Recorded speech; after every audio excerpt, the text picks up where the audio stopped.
Hello and welcome to the OMFL Atlanta Falcons review. I'm your host, Mike Fleury, and in this episode, we will be talking about Week 2 versus Jacksonville. Heading into the Jacksonville game, I am looking for my defense to take a step. I want to see my corners making plays, my team making plays. I want to see some third down stops. Beyond that, I want to get my offense or continue to get my offense in sync, build upon what I had done good with the Bills, try to play efficient, try to not turn the ball over very much, just continue with what I had already been doing, maybe put up some more points. A game against the Jacksonville Jaguars is one kind of weird because I was literally like playing as them 2 seasons ago, but he's basically dismantled that entire team. Still, I feel like it'll be interesting to see where my team stacks up now against some of those players and that roster that he's built. It is also kind of a must-win game, not so much because 0-2 is insurmountable, but mostly because Nysonger's been having such a rough cycle that losing to him,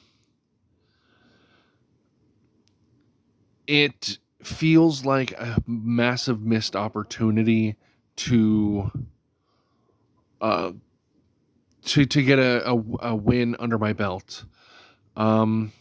He is a good player. It's just he's having such a rotten cycle, and he is so far inside his own head on it that I wouldn't say it's an easy win. It's never an easy win, but it is kind of like a must win. Like, I have to pull this out, or I am letting a key opportunity slide that, frankly, I can't afford to allow to get past me. I need to be able to win games like this against opponents who maybe checked out isn't the right word, but they're definitely not where they would want to be, and they're not playing how they would want to play.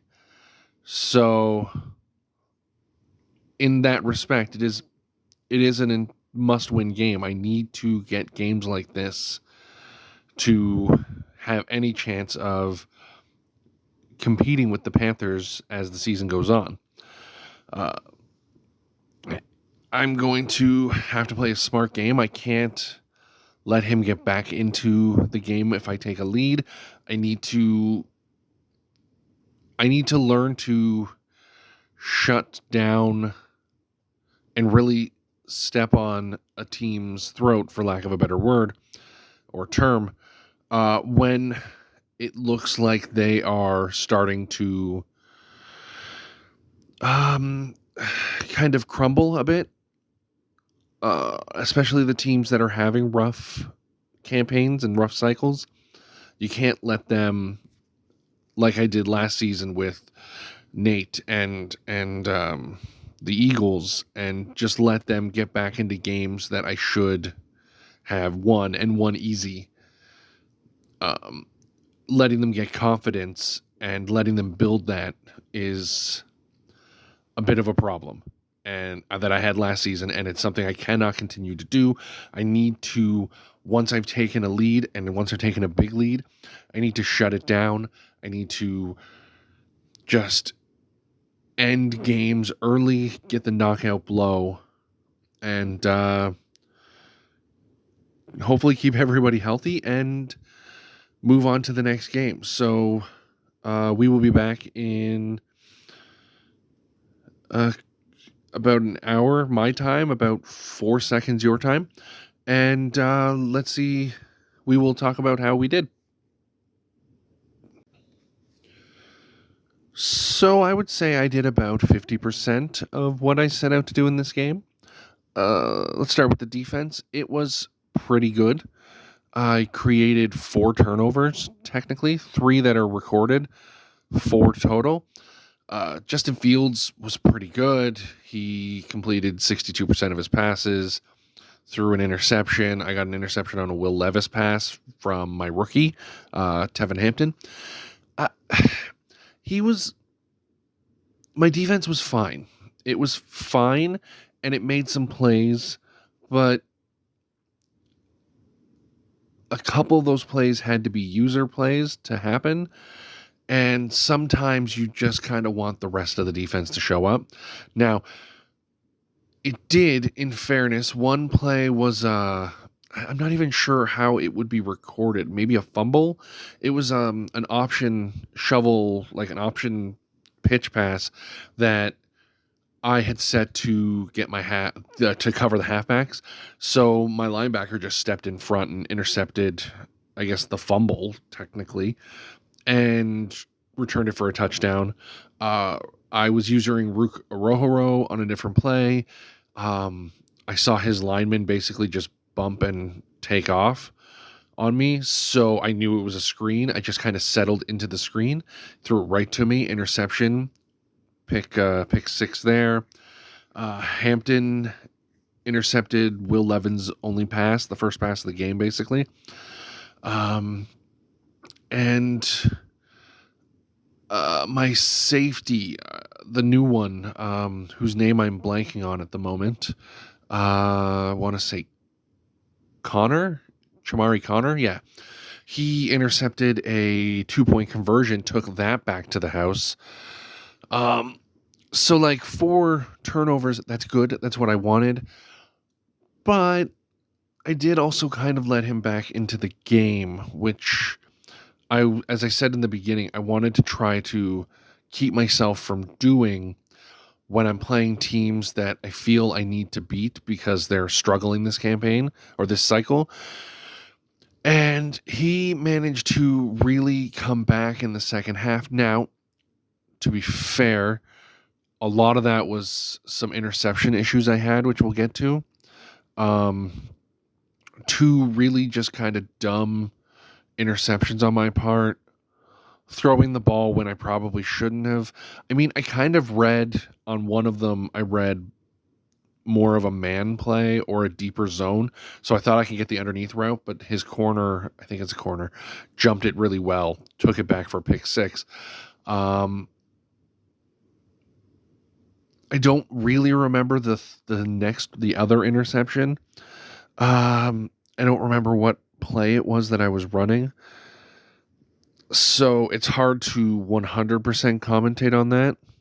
Actually, no, I do now. I do remember. It was a post over the middle I thought I had, but he was double covered. That was a stupid pass on my part. So some of his points came back because of that. We took a 28-9 lead in the first half. And he outscored me 24-23 in the second half. But it sounds like it's close. Like the score is 51-33. So it's not a close game. So I'm probably making it sound closer than it really was. But on the other hand, it was closer than it needed to be. I'm pretty sure at one point I was up 28-9. I think I was driving downfield for the first drive of the second half.